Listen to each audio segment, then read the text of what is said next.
Most people spend years trying to feel better about themselves, but they don't always know where to start.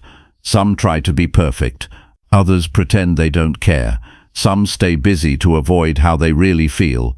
But deep down, they're tired of comparing, tired of hiding, tired of waiting for a day when they'll finally feel good enough. If that sounds familiar, you're not alone, and this video is for you. In the next few minutes, we're going to talk honestly about what it really takes to accept yourself and build emotional freedom, not just for a moment, but in a way that lasts. This isn't about quick fixes or surface-level tips. This is about building a strong foundation from the inside out. If you've been carrying guilt, shame, or self-doubt for years, what you'll hear today might challenge the way you've been thinking, but it will also give you tools to finally move forward.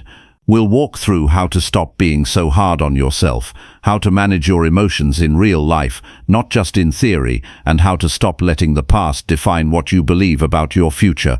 You'll learn how to create simple habits that build self-respect. You'll see why emotional freedom isn't about escaping your feelings, but learning how to face them with clarity and strength. And if you've ever felt like you're not doing enough, or like something is wrong with you for still struggling, I want you to hear this clearly. Nothing is wrong with you. You've just never been taught how to take care of your inner world. Most people aren't, but it's never too late to learn. By the end of this video, you'll have a clear and practical path to begin showing up for yourself in a new way. You'll walk away with motivation you can actually use, not just words that sound good for a few minutes and then fade. This is real, it's raw, and it can change your life if you let it.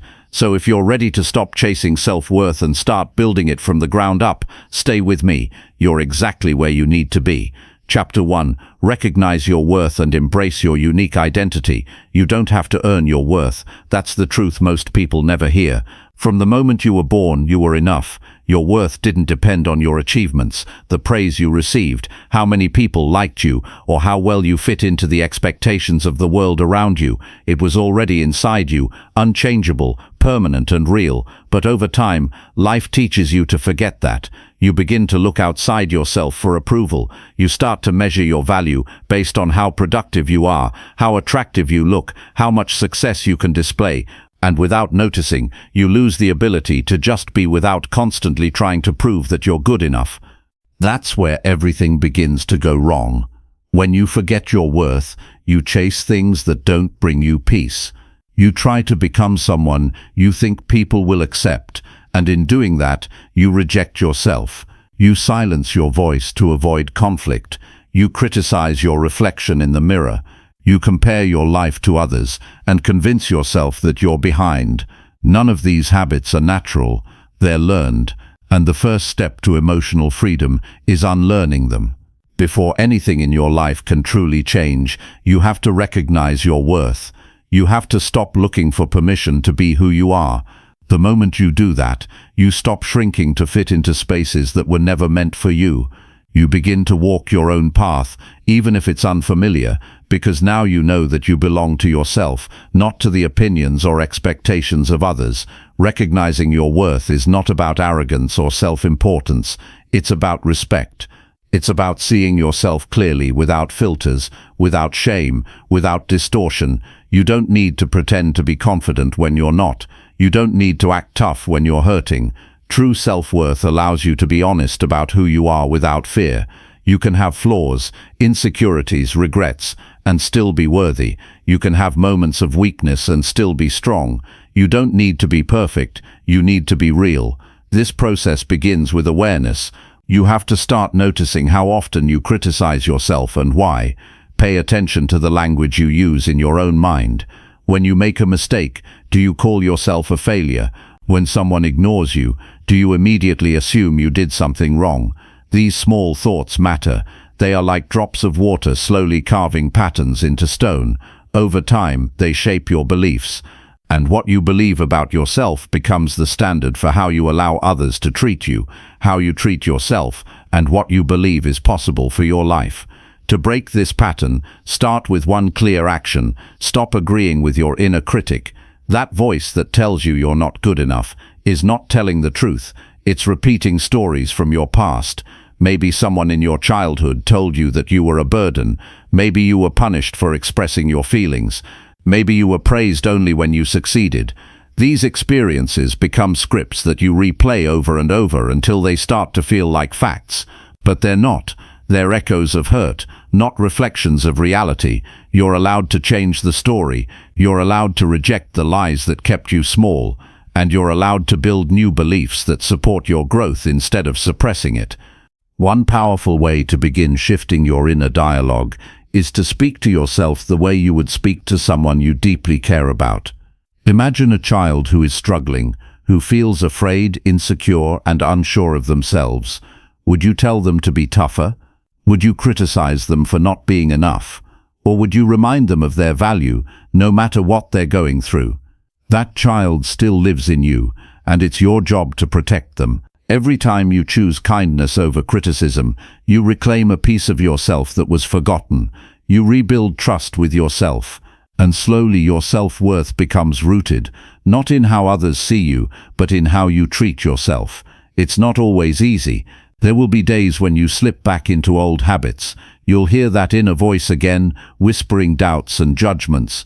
But you don't have to believe it. You can acknowledge the voice without giving it power. You can remind yourself that you are no longer who you used to be. You're not defined by your past, your pain, or your mistakes.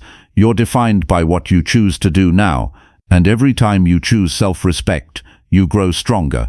There is something sacred about being real in a world that constantly tells you to be something else.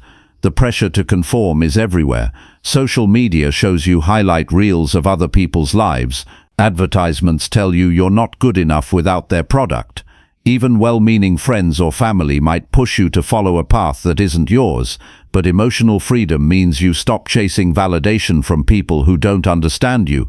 It means you start building a life that reflects your truth, even if others don't approve. When you recognize your worth, you realize you don't need anyone else to approve of your journey. You just need to be honest with yourself. Your identity is not a performance. It's not a mask you wear to get praise. It's the unfiltered expression of who you are when you're not trying to impress anyone. To embrace that, you have to be willing to stand alone sometimes. You have to be okay with being misunderstood. But the reward is authenticity. You no longer have to live in fear of being exposed as not enough, because you've stopped pretending to be anything other than yourself. So how do you do this in practical terms? First, start creating time for silence. When life gets noisy, you lose your connection to yourself. Start with 10 minutes a day where you sit quietly and listen to your thoughts. You don't need to judge them, just observe them. Notice which thoughts are kind and which ones are cruel. The cruel ones are not coming from your true self. They're habits you've absorbed from the world. As you practice silence, you start to hear the voice of your deeper self, the one that already knows you're worthy. That voice might be quiet at first, but it's always there, and the more you listen, the clearer it becomes. Second, write down 3 things every day that you appreciate about yourself. Not achievements or productivity, qualities. Maybe you were patient today. Maybe you stayed honest even when it was hard. Maybe you simply showed up. These are not small things. They are signs of growth. By training your mind to notice them, you begin to shift your focus from what you lack to what you have, and what you focus on expands. If you focus on your weaknesses, they grow. If you focus on your strengths, they grow. You have the power to decide which voice you feed. Third, begin to separate who you are from what you do. You are not your job, your title, your relationship status, or your income. These things can change, and they will. If your identity is built on them, you will feel lost when they shift. But if your identity is built on your values, your character, your inner compass, then you remain grounded even when life throws you into chaos. Spend time identifying what truly matters to you. Is it honesty, growth, service, peace? Let those values guide your decisions. When you live in alignment with your values, you start to feel whole. Fourth, surround yourself with people who see you clearly and treat you with respect. Not everyone deserves access to your heart. Some people will try to shape you into what they want. Others will only love you when you meet their expectations. Emotional freedom means letting go of relationships that cost you your dignity. You don't need permission to walk away from people who make you feel small. You don't need to explain your worth to those who don't recognize it. Save your energy for those who lift you up and remind you of who you are. Finally, stop waiting for the perfect moment to accept yourself. Perfection is a trap that keeps you stuck. You don't need to fix everything before you start loving yourself.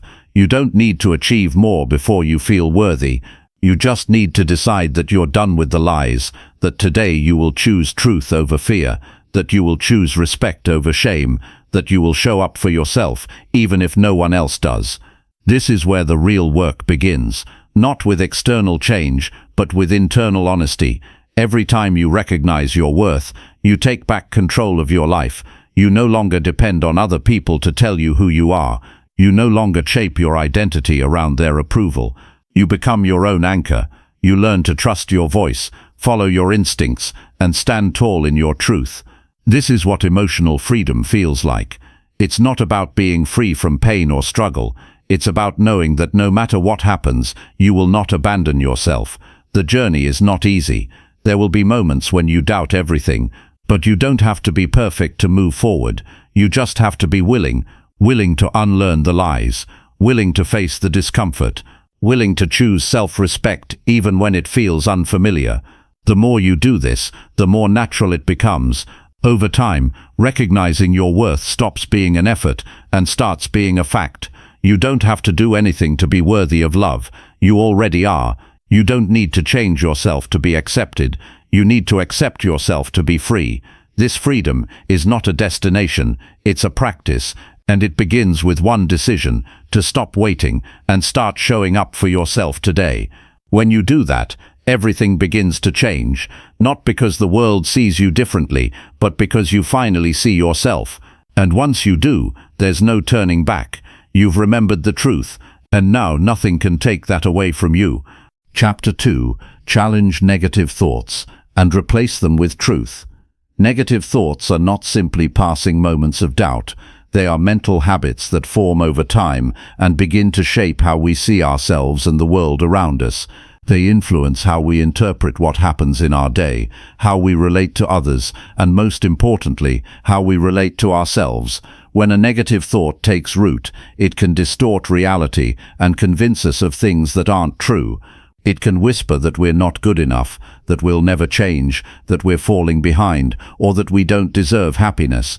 The longer we allow these thoughts to go unchallenged, the more they become part of our internal script. But thoughts are not facts. They are only reflections of patterns, experiences, and beliefs that have been learned over time. Just as they've been formed, they can be questioned, challenged, and reshaped. Every person has moments of self-doubt or worry. That's part of being human. But the danger lies in letting those moments define who we are. What creates freedom is the ability to recognize a negative thought for what it is and refuse to give it the power to decide our worth or dictate our direction. This work starts in silence, not with shouting affirmations into the mirror, but with noticing the quiet narratives playing in the background. It might be a constant feeling of falling short. It might be a voice that always points out flaws but never strengths. It might be an automatic assumption that when something goes wrong, it's because of some personal failure. These thoughts might have been there so long they feel like truth, but they are merely assumptions dressed in familiarity. Begin by watching your thoughts without reacting. Observe when your mind begins to spiral or when you start to shrink in the presence of a challenge. Pay attention to the words you use in your mind when you make a mistake or face discomfort. This is not about judgment, but awareness. The thoughts you discover may surprise you. Some will sound crueler than you'd ever speak to someone else. That realization alone should be a signal. If it's not something you'd say to someone you love, then it's not something you should say to yourself. The next step is to stop agreeing with those thoughts. You don't have to argue with them emotionally or try to bury them under artificial positivity. You can simply examine them with logic. When the mind says, "I'm not good enough," ask, what does that even mean? Who told me that? Is that always true, or have I just decided to believe it? This process doesn't require drama. It requires discipline. Challenge the thought as if you were solving a problem or testing a theory. Question it until it loses its grip. Truth is quieter than fear. It won't shout or demand your attention, but it is always there, steady, patient, clear. The truth is that you are not your worst moment. You are not defined by your failures. You are not bound to repeat your past. The truth is that your value doesn't depend on your productivity, your appearance, your past mistakes, or anyone else's approval. The truth is that growth is messy, and progress is rarely a straight line. The truth is that you're still here, and that means there's more to do, more to become, more to offer. Replacing negative thoughts doesn't mean pretending everything is fine. It means replacing distortion with accuracy. It means that instead of thinking, "I always ruin everything," you remind yourself, "I've made mistakes, but I've also made progress." Instead of thinking, "No one cares about me," you remind yourself, "There are people who care. Maybe I've overlooked them because I was focused on the ones who didn't." This isn't delusion. This is seeing the full picture instead of only the dark corner. Every time you interrupt a negative thought, you weaken its influence. The first time you do it, it may feel strange or even dishonest, but the more you practice it, the more natural it becomes. And over time, the space that was once filled with criticism starts to fill with clarity. You become less reactive, more grounded. You stop fearing every mistake as a reflection of your worth. You begin to respond to difficulty with curiosity instead of shame. Real change begins with one thought at a time, not with changing who you are, but with changing how you speak to yourself. If you find yourself thinking, "I can't do this," pause and replace it with, "I may not know how yet, but I can learn." If you hear, "They're better than me," try, "They're further along in their journey, and I have my own path." If your mind says, "I'm not lovable," say, "I may have been hurt, but that doesn't make me unworthy of love." These small replacements might not feel powerful at first, but they build a new inner language, and this language becomes the foundation for your emotional freedom. When you start believing that you are capable, that you have options, that you are allowed to grow at your own pace, the fear begins to dissolve. Confidence doesn't come from perfection. It comes from the refusal to abandon yourself, especially in moments when it's easiest to. There will still be hard days. There will still be moments where your old thoughts try to return, but now you're equipped with something different. You have awareness. You have the ability to stop, to challenge, to replace, and more than anything, you have the responsibility to protect your mental environment. That responsibility isn't a burden, it's a gift. Because no one else can do it for you, and no one else gets to define you. The process of challenging negative thoughts isn't about chasing happiness. It's about choosing peace over chaos. It's about choosing truth over distortion. It's about no longer allowing the shadows of past experiences to speak louder than your present strength. You were not born with self-doubt. It was taught to you, and now you have the power to unlearn it. That is the path to emotional freedom, not in denying pain or pretending to be invincible, but in standing tall in the face of doubt and deciding to think something better. This work takes time, but it changes everything. The way you walk into a room, the way you try again after failing, the way you speak to yourself when no one else is listening. It becomes your foundation, your guide, your strength. You don't need to control every thought. You just need to choose not to surrender to the ones that try to limit you. You're not here to shrink, you're here to become. And that begins the moment you stop believing the lies in your head and start replacing them with truth. Chapter 3. Practice daily self-compassion to heal emotional wounds. Emotional wounds are often invisible but deeply felt. They affect how you view yourself, how you handle stress, how you relate to others, and how you respond to life's challenges. These wounds are usually caused by rejection, loss, failure, betrayal, or prolonged self-criticism. The pain lingers because it was never fully processed or understood. Most people try to move past emotional pain by ignoring it, distracting themselves, or pushing forward without pausing to acknowledge what's broken inside. But healing cannot happen through avoidance. It only begins when you meet yourself where you are, with patience and kindness. Daily self-compassion is not a luxury, it is a necessary discipline for anyone who wants to grow emotionally. It's the practice of treating yourself with the same care and understanding you would offer to someone else who's hurting. It's not about giving up or feeling sorry for yourself. It's about showing up for yourself without judgment. It means allowing yourself to feel what you feel without rushing to fix or suppress it. You don't heal by forcing pain to disappear. You heal by making space for it without shame. Most people were never taught how to be gentle with themselves. In many environments, being hard on yourself is mistaken for being strong. Many have learned to motivate themselves through self-criticism, believing that being tough will keep them focused. But what often happens is the opposite. Harshness breaks the spirit. It doesn't build resilience. It breeds fear, hesitation, and chronic self-doubt. When you constantly criticize yourself for not being enough, you stop trusting yourself. You become your own enemy. Daily self-compassion means giving yourself permission to be human. That means you are allowed to make mistakes, to feel tired, to be uncertain, to have bad days. It means recognizing that you are not broken. You are learning. You are allowed to be in progress. You don't need to earn your right to rest. You don't need to prove your worth to be deserving of understanding. You are not weak for needing care. You are wise for recognizing it. Practicing self-compassion daily involves more than thoughts. It's something you must act on. It begins with small choices. You pause when you feel overwhelmed.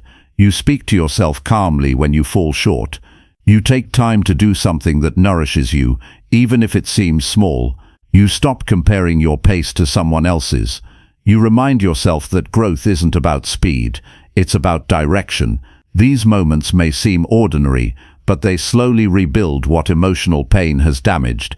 They teach your mind that you are safe with yourself, even when life feels unstable. Self-compassion also means listening to what you need instead of what you expect. Many emotional wounds stay open because people keep demanding performance from themselves when what they really need is patience. You might be grieving and still trying to keep up with old routines. You might be burnt out but still pretending you're fine. You might be deeply disappointed but trying to stay cheerful for others.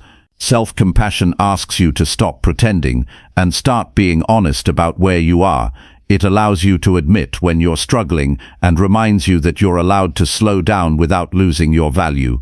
Sometimes, emotional wounds are deep because of what was never said. Maybe no one apologized. Maybe no one explained. Maybe no one gave you closure. Self-compassion helps you understand that waiting for someone else to heal you will keep you stuck. The healing you need begins within you.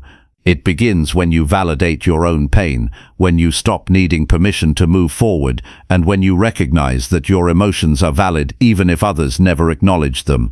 Self-compassion becomes the closure you never received. It becomes the peace that others couldn't give. To build a habit of self-compassion, create a routine that reminds you of your worth. You don't have to make grand gestures. Start with 5 minutes in the morning where you check in with yourself instead of your phone. Ask yourself how you're really feeling. Write it down if needed. Name your emotions clearly. Then speak back with support, not shame. Affirm what is true and helpful. Say things like, "I'm doing the best I can today," or "It's okay to take a break." Your mind believes what it hears often. The more you speak kindly to yourself, the more your inner environment begins to shift. Create space in your day for emotional reset. That could be a walk alone, a quiet moment without stimulation, or simply closing your eyes and breathing with intention. In those moments, don't try to figure everything out. Focus only on creating calm. Your nervous system needs rest to process pain. Silence and stillness aren't distractions, they are medicine.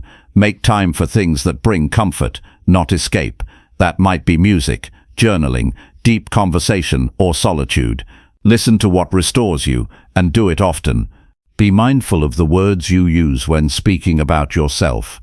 If you constantly call yourself lazy, stupid, or a failure, your brain internalizes that language. You start to operate from that identity. Instead, use words that reflect progress, not punishment. Instead of, "I always mess things up," say, "I'm still learning how to manage this."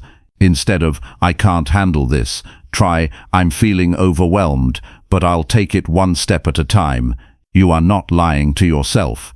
You're choosing to speak from hope, not despair. Some emotional wounds are tied to past events that still carry emotional weight. Self-compassion means giving yourself the grace to feel those emotions without rushing them away.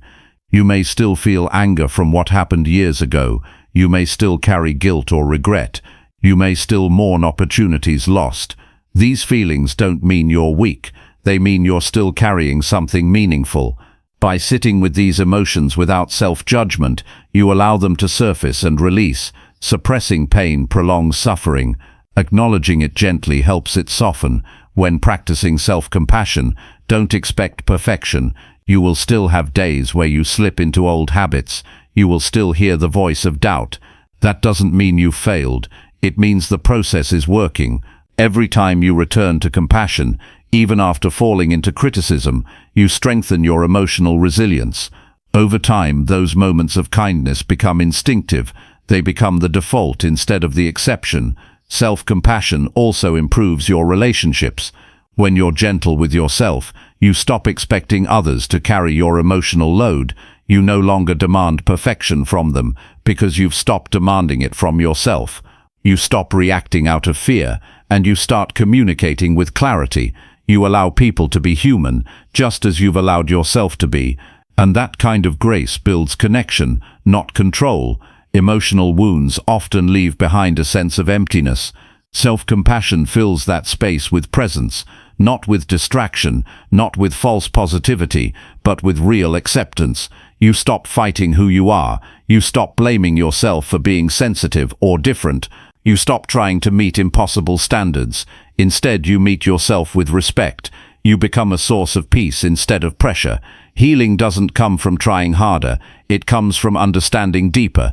It's not about being unbreakable. It's about being able to return to yourself with honesty and warmth no matter what you've been through. Daily self-compassion builds that return. It teaches you that you are never alone because you are there for yourself.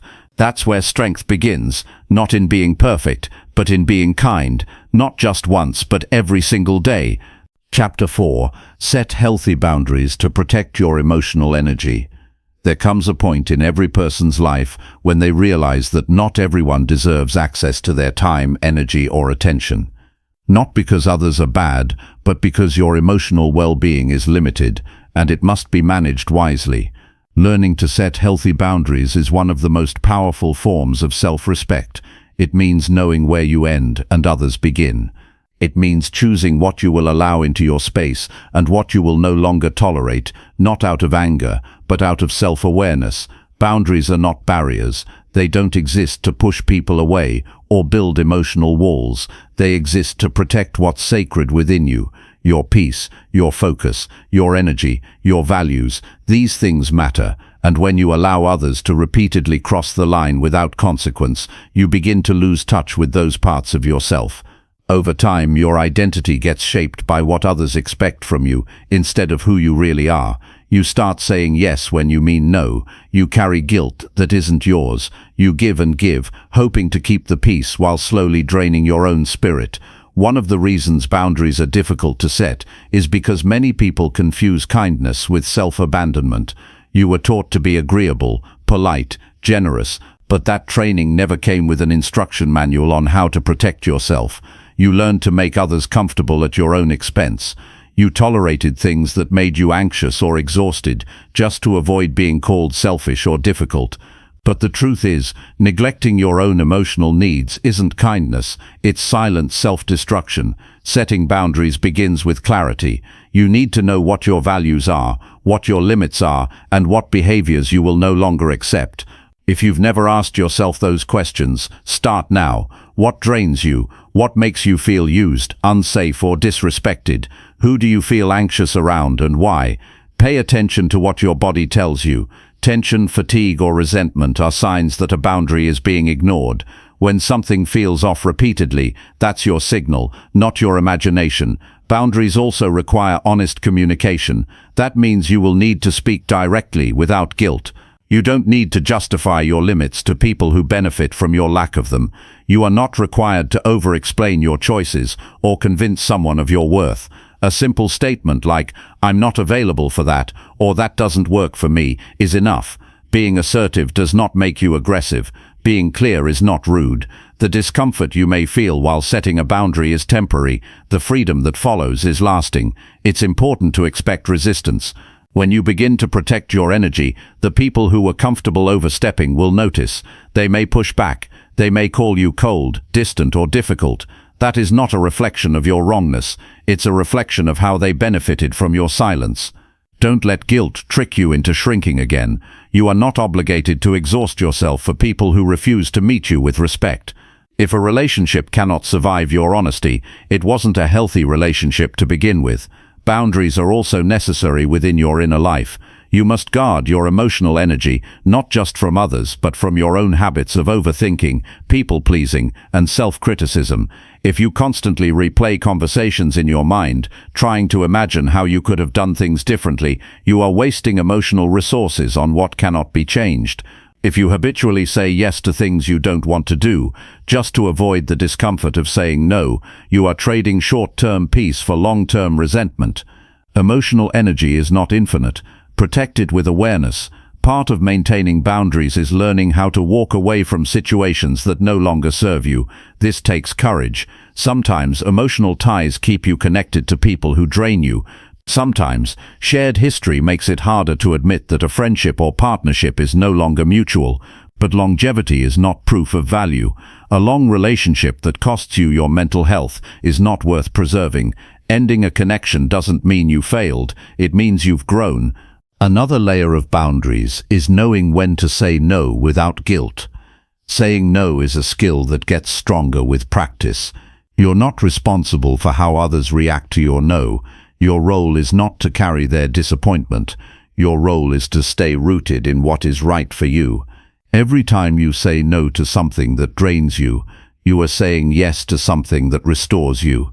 Boundaries create room for what really matters: your peace, your growth, your healing. You don't owe access to everyone.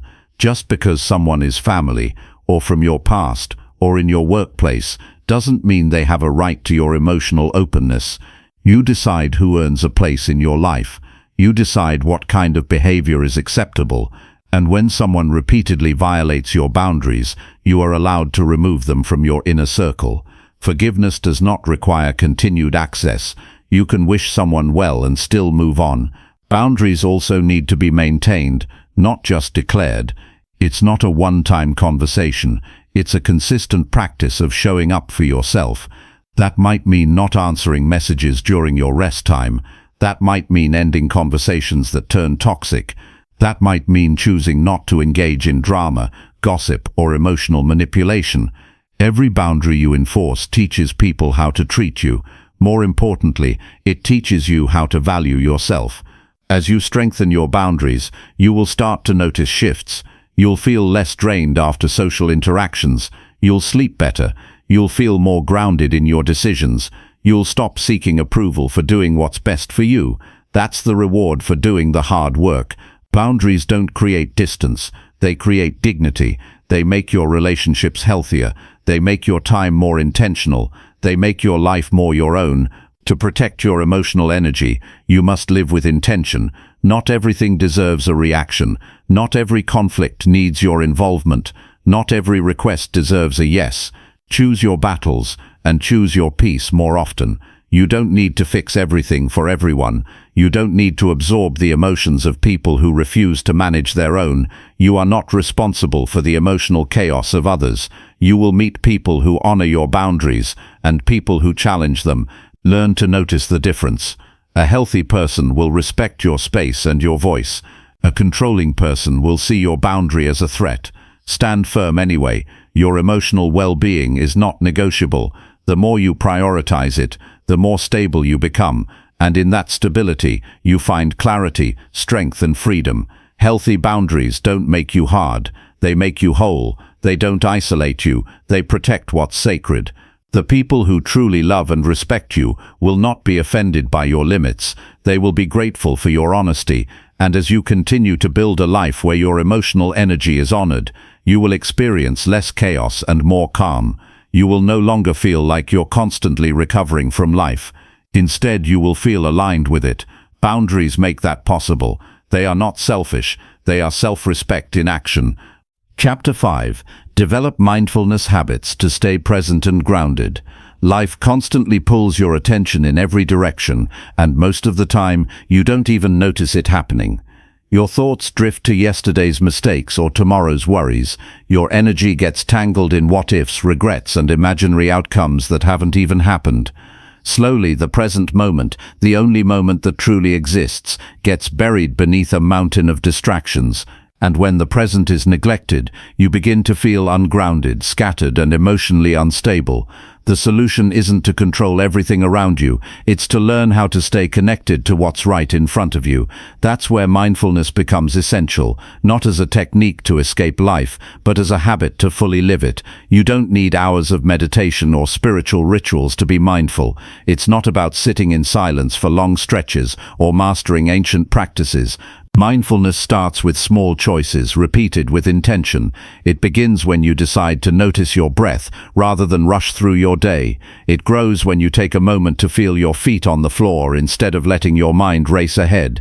Every time you bring your awareness back to what you're doing, you're training your mind to stop reacting and start observing. And in that space between reaction and response, peace becomes possible. Being mindful doesn't mean you have to get everything right. It means you're willing to observe without judgment. Most of the stress you carry is amplified by your own inner commentary, thinking you should be better, faster, smarter, more productive. But when you step into the present with gentleness, you begin to release the pressure to perform. You start listening to your body instead of overriding it. You pay attention to how food tastes, how the wind feels, how a conversation makes you feel. Suddenly, the ordinary moments you used to overlook become rich with clarity. Mindfulness isn't a distant goal. It's not something you arrive at once you've fixed yourself. In fact, mindfulness is the very tool that helps you heal in the first place. When your attention stays grounded in what is, rather than what was, or what might be, your nervous system relaxes. You stop reliving old pain. You stop predicting disaster. You begin to inhabit your own life again. You become more aware of your reactions, your habits, your choices, and from that awareness, new possibilities emerge, ones that weren't visible when you were stuck in autopilot. Start small. Begin your morning with a few slow breaths before you touch your phone or engage with the world. Notice how your body feels.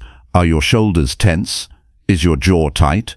Can you soften your hands or stretch for just 1 minute before the day sweeps you away? Those moments might seem insignificant, but they build your inner foundation. When practiced regularly, they create a sense of inner safety that external circumstances can't shake. You begin to carry stillness with you, no matter what chaos is happening around you. Throughout your day, pause and check in with yourself. When you feel irritation rising, take one conscious breath before speaking. When your thoughts begin to spiral, gently bring your attention back to your surroundings. What do you see, hear, feel, or smell right now? This kind of awareness doesn't take away your problems, but it keeps your nervous system from being hijacked by fear or overwhelm. You stay centered instead of scattered. You remain aware instead of reactive. That's the quiet power of mindfulness. It brings you back to yourself. Mindfulness also teaches you to slow down, not in pace but in attention. You might still move quickly through your responsibilities, but you don't have to rush mentally. You don't have to be 2 steps ahead of everything. When you eat, actually taste your food. When you listen, truly hear the words being said. When you walk, feel the ground beneath your feet. These moments of grounded presence accumulate. They create a stronger sense of connection between your mind and body.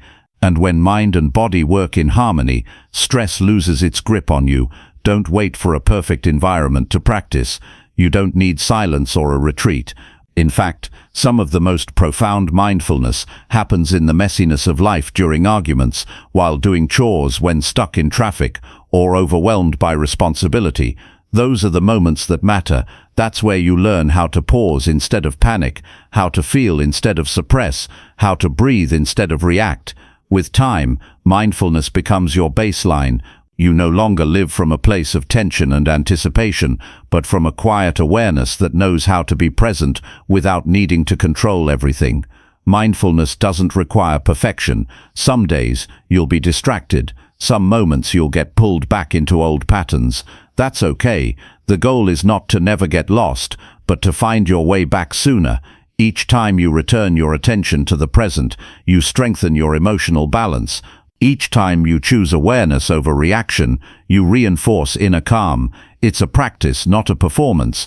And like any habit, it grows with consistency. With mindfulness, you also develop compassion for yourself. You begin to notice your inner dialogue and realize how harsh it has been. You start to treat your own emotions with the same patience you might offer a child or a friend. You stop shaming yourself for struggling and instead ask, "What do I need right now?" That simple question can shift everything. It brings you back to the now, where real healing happens, because you can't change the past and the future isn't guaranteed. But in this moment, you can choose to meet yourself with care. Over time, mindfulness becomes more than just a habit. It becomes your way of living. You don't need to force it. It becomes natural to slow down before reacting, to notice before judging, to breathe before rushing. You create space inside yourself, and in that space, you find clarity. You no longer feel like life is happening to you. You feel engaged in it, responsible for how you move through it.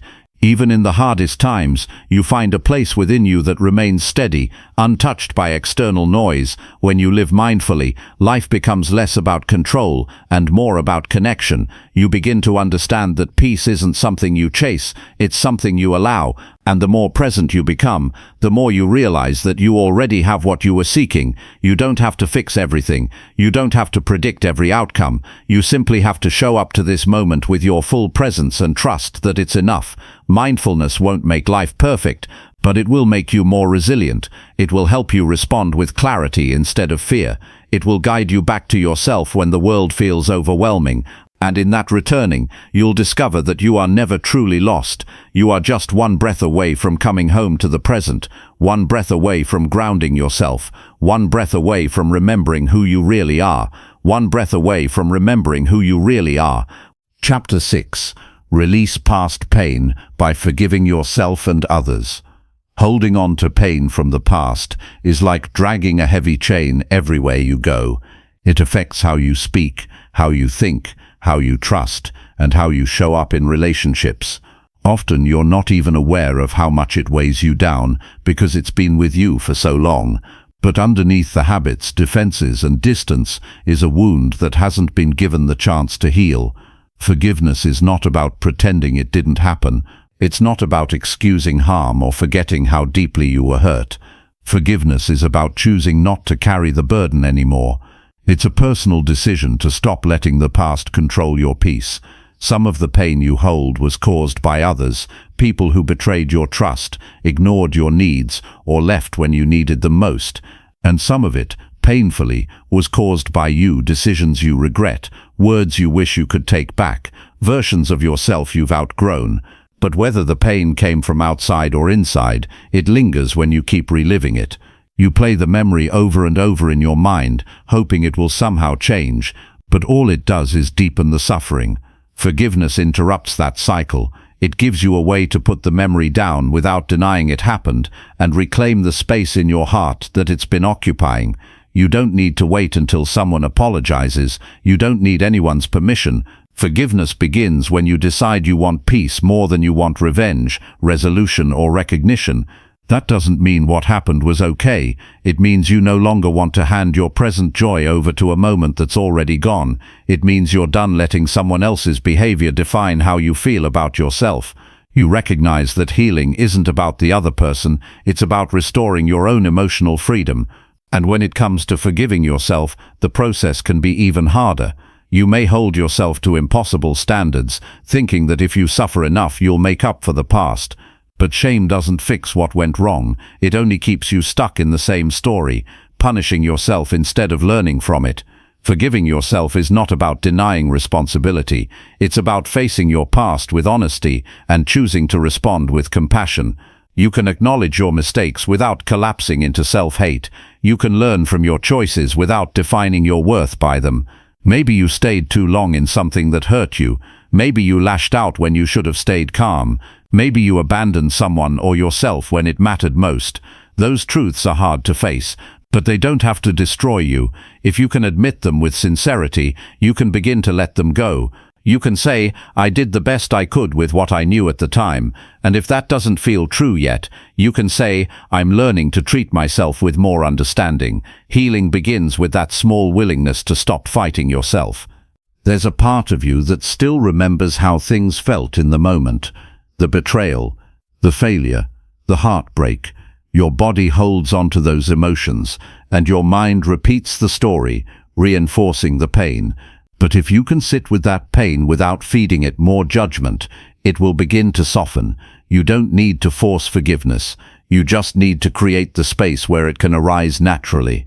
That space is built through reflection, patience, and a deep commitment to your own well-being. Think about the energy it takes to stay angry. Think about the moments you miss because your mind is stuck in resentment. That energy could be used to rebuild your life, reconnect with yourself, and nurture the peace you deserve. Forgiveness is not weakness. It's one of the most powerful choices you can make. It requires strength to feel pain, face it directly, and still choose to let go. It requires courage to free yourself from the identity of the wounded one and become someone whole again. Some people won't understand your choice to forgive. They might think you're letting others off the hook, but you're not doing this for them. You're doing it because you want your life back. You want to stop reacting to old injuries. You want to feel joy without guilt, hope without fear, and love without suspicion. Forgiveness clears the path so that those feelings can return. It makes room for new experiences that aren't shaped by the past. It reminds you that you are more than what hurt you. Even when you think you've let go, pain might rise again. That doesn't mean you've failed. Forgiveness is not a one-time decision. It's a process. Some wounds go deep, and they take time to heal. When the old anger resurfaces, return to your intention. Remind yourself why you chose to release it. Breathe through it. Allow yourself to feel it without being consumed by it. Over time, the grip loosens. What once felt like a permanent scar becomes a lesson, and what once held power over you becomes a memory that no longer defines your worth. You may never get closure in the way you want it. The person who hurt you may never change, never apologize, never even understand. Waiting for them to make things right only keeps you stuck. Instead, you can choose to make peace with the past by how you treat yourself now. You can create your own closure by deciding what you'll carry and what you'll leave behind. You get to decide what story you live by, not the one where you were abandoned, betrayed, or punished, but the one where you chose to heal, to rise, and to move forward with grace. You are not what happened to you. You are not the mistakes you made. You are not the pain you inherited. You are someone capable of turning wounds into wisdom, of turning shame into strength. And forgiveness is the gateway to that transformation. It's not easy, but it's possible. And every time you release a piece of that old pain, you make more space for joy, for growth, for connection. You begin to trust yourself again. You begin to feel lighter, freer, more alive. This isn't about pretending everything's okay. It's about deciding that you're ready to stop living under the shadow of what hurt you. It's about giving yourself the gift of emotional freedom. You've carried the past long enough. It's time to put it down, not because it didn't matter, but because you matter more. Let yourself breathe without the weight. Let yourself rest without the guilt. Let yourself begin again, not because the past is erased, but because you've finally made peace with it. Chapter 7. Build resilience through small, consistent daily improvements. Real strength doesn't appear all at once.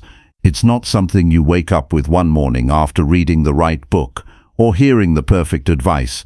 Real strength is something you build when you decide not to quit, especially on the days when no one is watching, when no one is cheering, when progress feels slow and invisible. The truth is, resilience isn't about grand gestures. It's about small, deliberate actions that accumulate over time until what once seemed difficult becomes something you can carry with steadiness. That's how you build the inner foundation that keeps you upright through change, pressure, loss, and uncertainty. You don't have to do everything today. You don't even have to do everything well, but you do have to show up. You do have to make that one small choice that moves you a step forward. Maybe it's making your bed when you don't feel like it. Maybe it's preparing a healthier meal instead of reaching for what's easiest. Maybe it's turning off the television and taking 10 minutes to reflect. These small decisions may feel insignificant in the moment, but each one becomes part of something bigger. Each one whispers to your mind, "I can do this," and that quiet confidence begins to replace doubt. Consistency builds trust, not just with other people, but with yourself. If you promise yourself something and keep it, you begin to believe in your own word again. You begin to see yourself not as someone who breaks down under pressure, but as someone who stays steady. That doesn't mean you don't feel overwhelmed. It doesn't mean you're immune to fear or fatigue. It just means that no matter what happens, you've practiced the habit of moving forward, even when it's hard. Some days growth looks like getting up and trying again. Some days it looks like resting so you can return stronger. Either way, you're building endurance, not the kind that ignores pain or denies struggle, but the kind that knows healing doesn't come all at once. It's earned through your willingness to take care of what's within your control. You can't change everything overnight, but you can change how you respond. You can train yourself to get back up faster. You can develop the discipline to protect your peace, even when the world is chaotic. There's something powerful in realizing that your daily habits shape your future more than any single breakthrough ever will. You don't need to wait for motivation. Motivation is unpredictable, but discipline is something you can build, even in the absence of excitement. When you act with intention, despite your mood, you're rewiring your brain, you're teaching it that effort matters. You're no longer waiting for the right conditions, you're creating them. Some people think resilience is about never falling, but that's a myth. Everyone stumbles. Everyone has days when they feel discouraged or lost. What separates those who grow from those who stay stuck is the ability to respond rather than react, to breathe instead of panic, to reflect instead of retreat. Those abilities are born from small daily choices. When you take time to care for your mental, emotional, and physical health, even in small ways, you are expanding your capacity to handle life's pressure without crumbling under it. Improvement doesn't have to be dramatic to be meaningful. Waking up 10 minutes earlier and using that time to ground yourself in silence can change the way your whole day feels. Writing one sentence about what you're grateful for can help shift your mindset toward hope. Stretching your body for 5 minutes in the morning can help release the stress you've been holding.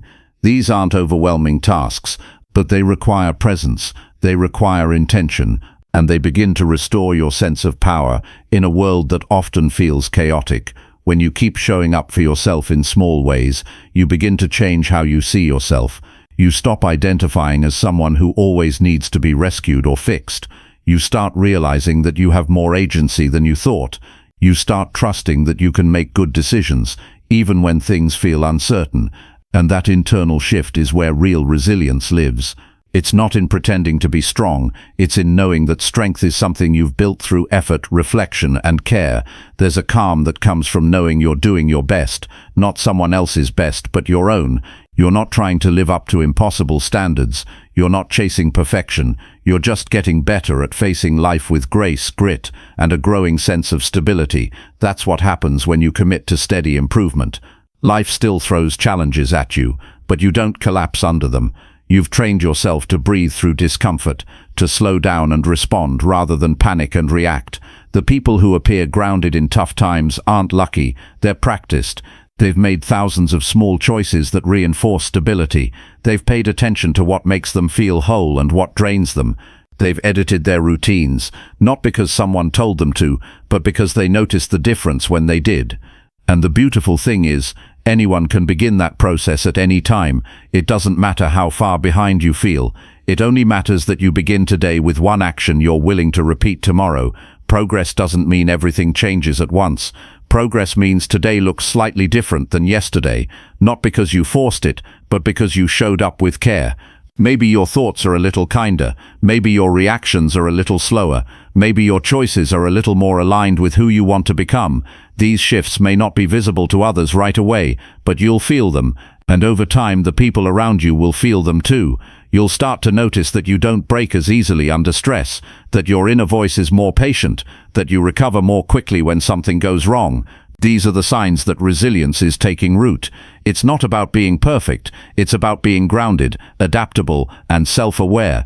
And the only way to get there is through steady repetition. not dramatic overhauls, just simple acts done with purpose. You don't have to rush the process. You don't have to impress anyone. Your life is not a performance, it's a path, and each step you take with intention makes the path clearer.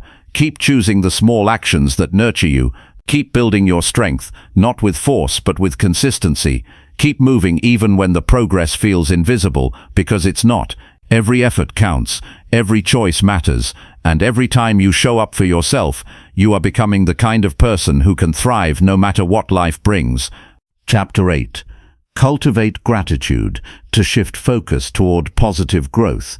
Gratitude doesn't require perfection. It doesn't demand that your life be free from hardship or disappointment. It simply asks that you pause, even for a few moments, and notice what is still working. It's not about pretending that everything is fine when it isn't. It's about choosing to give space to what is good, even when it feels like everything else is pulling you in the opposite direction.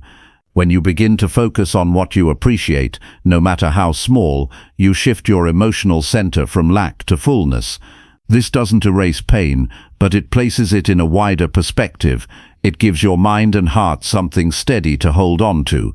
It's easy to fall into the habit of measuring life by what's missing, what hasn't happened, what didn't go right, who didn't show up. That mindset feeds discouragement, makes each day feel like a battle, and builds resentment where hope could be growing. Gratitude breaks that cycle. It stops the mental spiral that convinces you nothing is enough. When you intentionally look for what brings comfort, peace, or even the slightest bit of joy, you begin to retrain your focus, and what you focus on most often becomes the lens through which you experience life. Sometimes gratitude is found in the quiet moments, the sound of your own breath as you sit still, the warmth of sunlight on your skin, the feeling of a hot cup of tea in your hands. These aren't grand, dramatic events, but they are real. They remind you that life still holds softness, that even in the middle of grief or stress, there are gentle details offering you a reason to exhale, and the more you notice them, the more they begin to multiply. That's the quiet power of gratitude. It teaches you to see clearly, not with idealism, but with honesty. Practicing gratitude doesn't mean ignoring your problems. It means recognizing that they are not the whole story. Even in the middle of difficulty, there are still people who care, experiences that nourish, and lessons that build strength. When you give those things attention, they start to support you. You begin to rely less on outside validation and more on your inner sense of enoughness. You start to feel more grounded in who you are, rather than constantly chasing what you don't yet have. You may not be able to control every event that happens to you, but you can choose what kind of mental environment you build for yourself each day. That environment can either be filled with criticism, regret, and frustration, or it can be shaped with appreciation, perspective, and hope. The difference doesn't lie in your circumstances, but in your attention. And attention is something you can train. You can learn to pause before reacting. You can learn to reflect before judging. And in those moments of pause, you give yourself the chance to choose gratitude instead of resentment. Growth becomes more natural when gratitude is part of your foundation. Instead of feeling like you're always climbing uphill, you start noticing how far you've already come. You start respecting your own efforts, even if no one else sees them. You start seeing setbacks not as failures, but as part of the process that's refining your character. And that mindset is what allows you to keep going without burning out. You're no longer fueled by fear or frustration. You're moved by appreciation for every bit of progress, no matter how small. It doesn't take long to begin. A few minutes a day spent reflecting on what went right, what felt good, who showed you kindness, what you accomplished, can shift the emotional tone of your entire day. You don't need to write paragraphs. You don't need the perfect journal. You just need to stop and notice. Maybe today it's that your body allowed you to move without pain. Maybe it's that a stranger smiled at you when you felt invisible. Maybe it's that you kept a promise to yourself. These moments matter.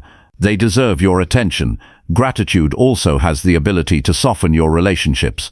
When you start noticing what others do well instead of what they lack, your attitude shifts. Instead of being driven by disappointment or unmet expectations, you find yourself feeling more compassion, more patience, more connection. You speak with more warmth. You forgive more quickly, not because you're ignoring boundaries or tolerating hurtful behavior, but because your focus has expanded. You begin to see people not only through the lens of what they get wrong, but through the lens of their humanity. As you grow in this practice, you'll begin to notice that your nervous system feels more stable. You'll begin to experience more emotional steadiness. Gratitude regulates your perspective. It creates space between thought and reaction. It helps you respond to challenges with a wider view. It gives your body a break from being in constant defense mode. And that physiological shift matters. It means less stress, more energy, and better sleep. It means clearer thinking and calmer decision-making. It's not just an emotional tool. It's a form of healing. When life feels overwhelming, gratitude can be a gentle anchor. You don't have to solve every problem to find relief. You just have to notice what's holding you up right now, what hasn't fallen apart, who you can lean on, what parts of you are still working, still learning, still trying. Those realizations don't erase the weight you carry, but they do make it easier to bear. You begin to feel less alone, more capable, more whole. This shift in awareness creates a cycle of growth. As you see more to be grateful for, you act with more intention. As you act with more intention, your life becomes more aligned with what truly matters. And as your life becomes more aligned, gratitude flows even more easily. You begin to trust your path more. You begin to resist less. You begin to open up to possibility again, not because everything is perfect, but because you've learned to find value in imperfection. There is no right way to be grateful. There is only your way. Some people write, some speak aloud, some pause in silence, some send messages to loved ones. The method doesn't matter. What matters is the willingness to stop long enough to notice. What matters is the decision to shift your gaze from what's missing to what's meaningful. That choice, repeated daily, changes everything. You begin to live with more awareness, more joy, more clarity. You stop needing external validation because you've built internal appreciation. You stop seeking happiness only in the future because you've found moments of contentment now. That doesn't mean you won't have days of frustration or sadness. It just means those emotions don't control you. They pass through, but they don't take root. Gratitude doesn't make your life easier. It makes your heart stronger. It reminds you that beauty exists even in broken places. It shows you that peace is not something you find once and keep forever. It's something you return to again and again, every time you choose to see what's still good. And the more you return, the more natural it becomes. Eventually, gratitude is no longer a practice. It becomes your way of being, your mindset, your strength, your quiet guide forward. Chapter 9. Express your emotions honestly and without fear. Being honest about how you feel doesn't make you weak. It makes you human. It allows you to release the pressure of pretending, the weight of holding in what needs to come out, and the exhausting habit of filtering your truth to protect the comfort of others. When you give yourself permission to express your emotions, you reconnect with a part of yourself that has too often been silenced. Not every emotion is easy to share, but every emotion you suppress grows heavier over time. And when your feelings aren't acknowledged, they don't disappear, they simply resurface in other ways, through tension in the body, distance in relationships, and restlessness in your mind. The fear of being judged can be paralyzing. It can convince you to keep your thoughts locked away, to only speak when it's safe, to only cry when no one is watching. But silence can become a cage, and eventually that cage shrinks your sense of self. You start believing that your emotions are too much, that your needs are inconvenient, that your truth doesn't deserve space, and the longer you hold that belief, the harder it becomes to remember how to speak freely. The path back to emotional honesty starts with small, intentional steps, moments where you choose to say what you feel without apology, without hiding behind a smile, without editing yourself to fit in. Being emotionally honest doesn't mean dumping your feelings without care. It means taking the time to understand what you feel, why you feel it, and what it means to share it in a way that's true to you. It means expressing yourself with clarity, not aggression, with depth, not drama. It means owning your experience without expecting others to fix it. Emotional honesty is not about control, it's about connection, and real connection can only grow when both people feel safe to show up as they are, not as they think they should be. If you've spent years avoiding confrontation, you may struggle to say what's really on your heart. You may default to people-pleasing, conflict avoidance, or keeping the peace at all costs. But peace that comes from self-abandonment is not real peace. It's quiet resentment, it's buried needs, it's disconnection in disguise, and eventually it shows up in frustration you can't explain, in emotional fatigue you can't shake, in relationships that feel hollow.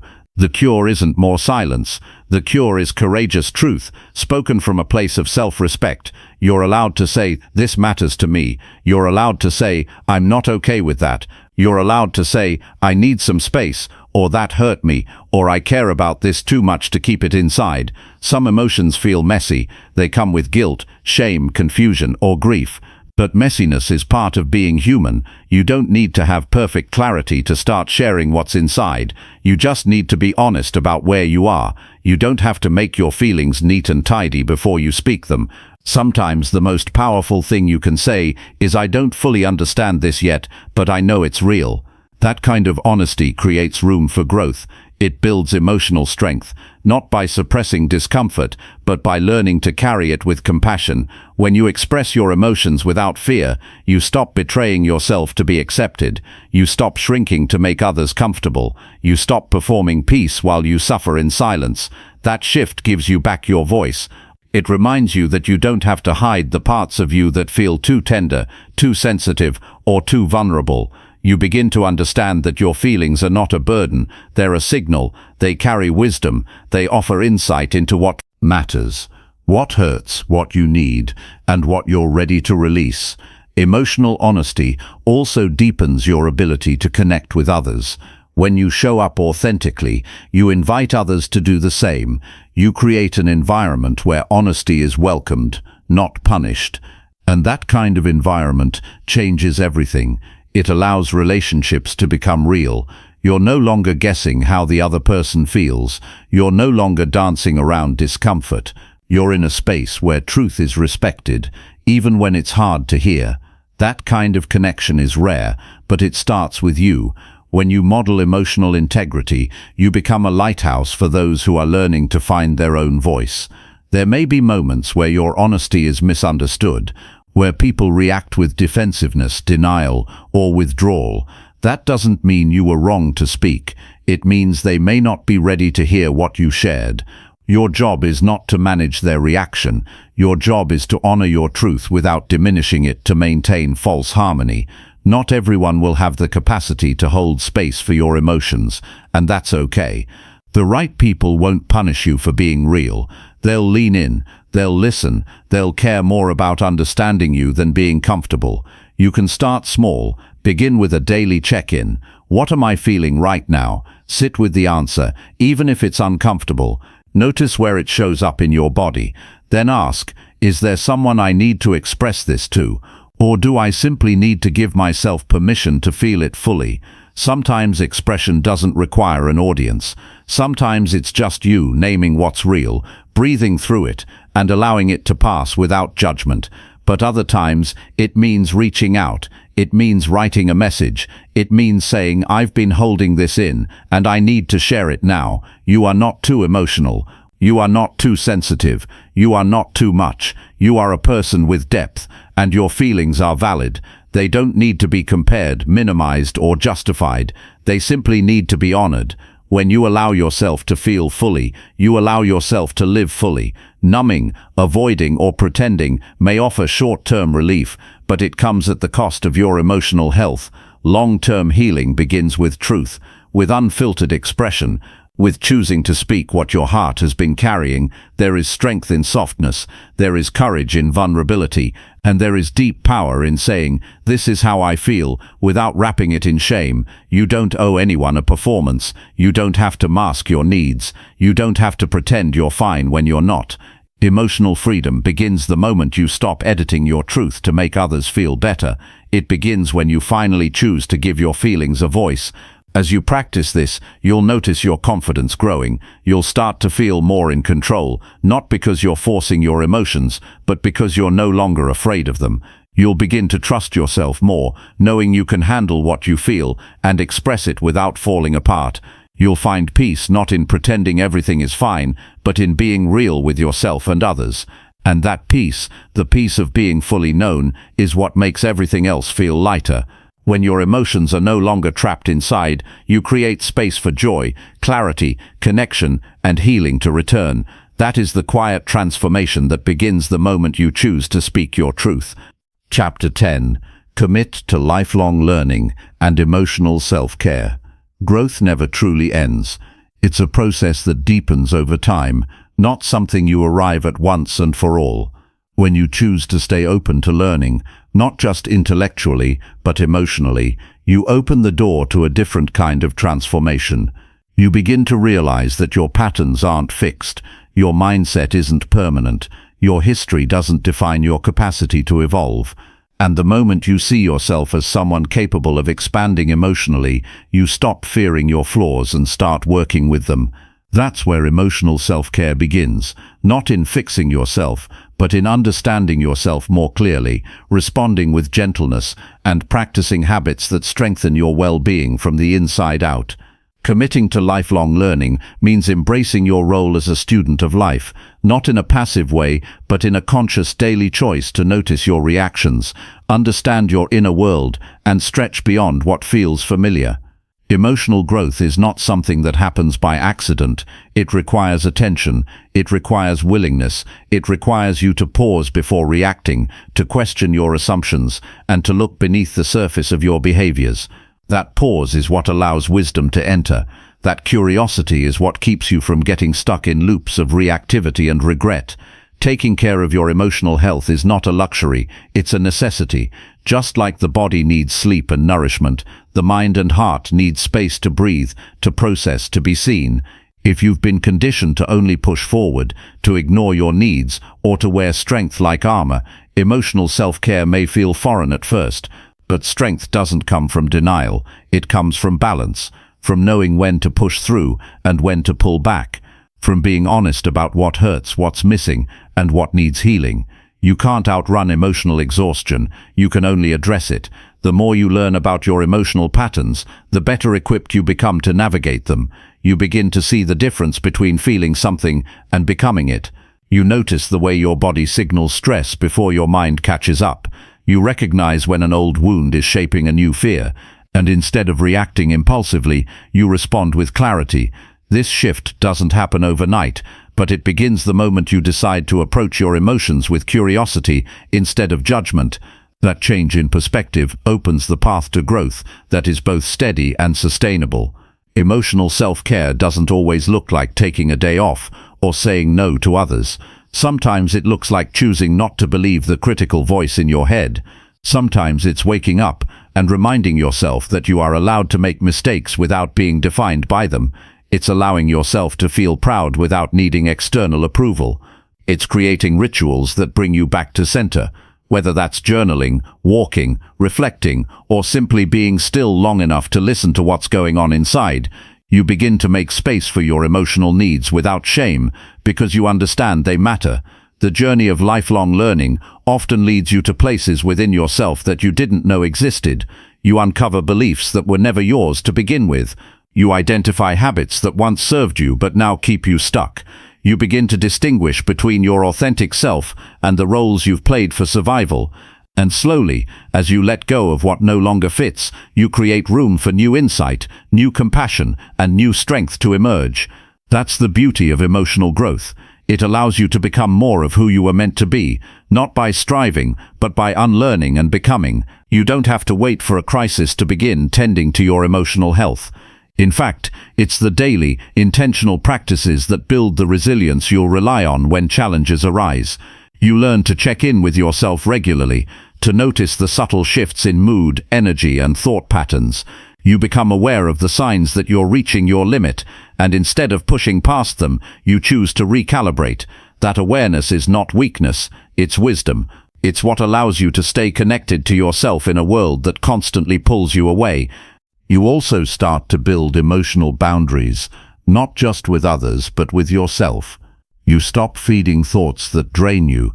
You refuse to let your inner critic lead the conversation. You protect your mental space like something sacred, because you know that what you allow in shapes what you become. This kind of self-care is not about isolation, it's about intention. It's about choosing what supports your growth, what nurtures your peace, and what aligns with the version of yourself you're becoming. As you learn more about yourself, you naturally become more empathetic toward others. You start to see the pain behind the behavior. You realize that most people are doing the best they can with the awareness they have, and while that doesn't mean tolerating harm, it does mean leading with compassion. Emotional maturity is not about being emotionless, it's about holding space for your emotions and others without losing your center. That balance takes practice, and that practice requires patience. There's no final destination on this path. You'll always be uncovering new layers, learning new lessons, meeting new versions of yourself. But that's not something to fear, it's something to embrace, because with each layer you explore, you become freer. Freer from the patterns that held you back, freer from the fear that kept you small, freer from the need to prove your worth. And in that freedom, you find clarity. You begin to make decisions, not from urgency, but from alignment, not from fear, but from purpose. You are not broken, you are becoming. You are not behind, you are learning. And every small step you take toward emotional clarity counts. It counts when you pause instead of reacting. It counts when you forgive yourself after falling short. It counts when you speak kindly to yourself in the mirror. These acts may seem simple, but over time they create deep change. They rewire your self-perception, they reshape your inner world, and they build a foundation of inner safety that no one else can give you. To commit to lifelong learning and emotional self-care is to say, I matter, my healing matters, my growth matters, and I am willing to show up for myself every day, even when it's hard, even when it's uncomfortable, even when it feels slow, because the person I'm becoming is worth it. And every time I choose to take care of my inner world, I create a better outer world, not just for myself, but for everyone I encounter. That's the quiet revolution that begins with you, one honest step at a time.